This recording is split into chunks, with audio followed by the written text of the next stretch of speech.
알아두면 유용한 경제 이야기, 오늘의 생활경제 시작합니다.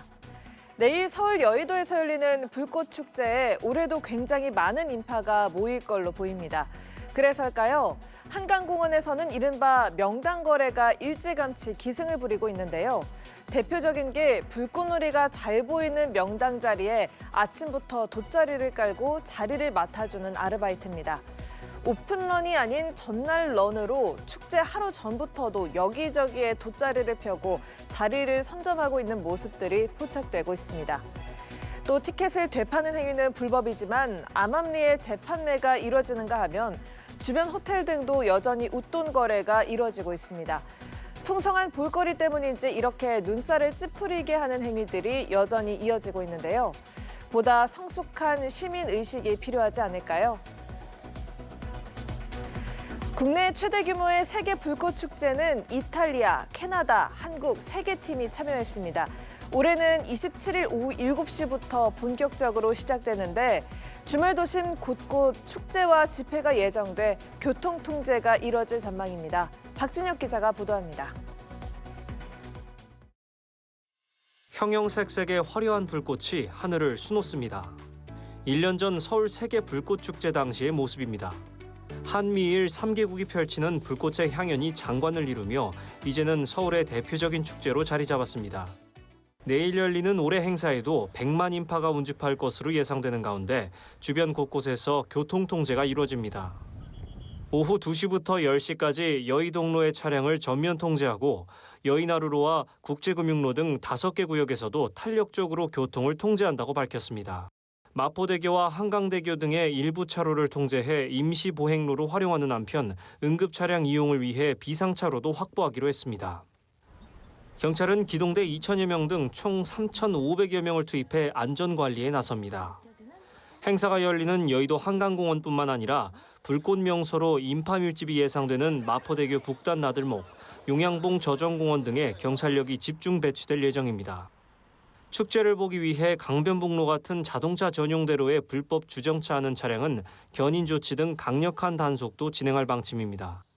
축제가 끝난 뒤 귀가 인파가 몰리는 것을 방지하기 위해 인파 밀집 정도에 따라 여의나루역 등 일부 지하철 역사의 출입을 통제하거나 무정차 통과할 예정입니다. 이 밖에 주말 동안 지자체에서 개최하는 걷기 행사와 콘서트 등이 열리는 율곡로와 영동대로 등 주요 도로 일부 구간도 통제될 예정이어서 교통 이용에 주의가 필요하겠습니다. 연합뉴스TV 박준혁입니다. 얼마 전 민생회복 소비 쿠폰의 두 번째 지급이 시작됐죠. 높은 관심이 모아지고 있는데요.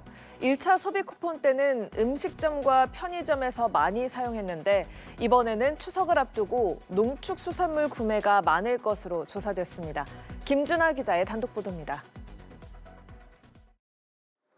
이번 달 22일 2차 지급이 본격적으로 시작된 민생회복 소비 쿠폰. 전 국민의 약 90%를 대상으로 1인당 10만 원씩 지급이 이뤄지는 가운데 국민 1,000여 명을 대상으로 한 소비 쿠폰 설문조사 결과가 나왔습니다. 1차 소비 쿠폰을 가장 많이 사용한 걸로 나타난 곳은 음식점이었습니다. 편의점, 슈퍼마켓, 약국이 뒤를 이어 외식이나 생활용품을 구매한 비중이 큰 것으로 조사됐습니다. 2차 소비 쿠폰 사용처를 두고는 추석을 앞둔 가운데 농수산물 구매 의향이 대폭 증가한 점이 눈에 띄었습니다. 정육점에서의 사용 의향 또한 증가한 것으로 나타나 명절을 앞두고 소비 쿠폰을 통한 농축수산물 구입이 이어질 것으로 보입니다. 전체 응답자의 65%가량은 소비 쿠폰이 경기 활성화에 도움이 된다고 답했고 약 60%는 소비 쿠폰 지급과 같은 정책을 지속하길 바라는 것으로 나타났습니다. 실생활의 만족도가 굉장히 높아진 걸로 확인하고 있습니다. 소상공인 연합회에 문의를 했는데 약 55.8%가 매출 증가를 경험했다고 답했습니다. 지역경제 활성화에 큰 도움을 준 것으로. 다만 사용 가능 지역 및 상점의 확대나 선별 지원 강화 등의 문제도 제기된 만큼 의견 수렴을 통한 보완된 정책으로 소비 진작을 이어가야 할 것으로 보입니다. 연합뉴스TV 김준호입니다. 2차 민생회복 소비 쿠폰 신청 나흘간 지급 대상자의 절반이 넘는 국민이 쿠폰을 신청한 것으로 집계됐습니다. 행정안전부에 따르면 이달 22일부터 25일까지 2차 소비 쿠폰 신청자는 2,468만여 명으로 전체 지급 대상자 4,560만여 명의 54.13%가 쿠폰을 신청했습니다. 현재까지 지급된 금액은 2조 4,686억 원이고 신용 체크카드 지급이 약 1조 7,945억 원으로 가장 많았습니다. 다음 달부터 KTX와 SRT 등 고속열차와 일반 열차에 표 없이 탔을 경우 내야 하는 부가 운임이 2배로 높아집니다. 한국철도공사와 SR에 따르면 10월부터 개정된 여객 운송 약관이 적용되면서 부정승차 적발 시 내야 하는 부가 운임이 기존의 운임 50%에서 100%로 높아집니다.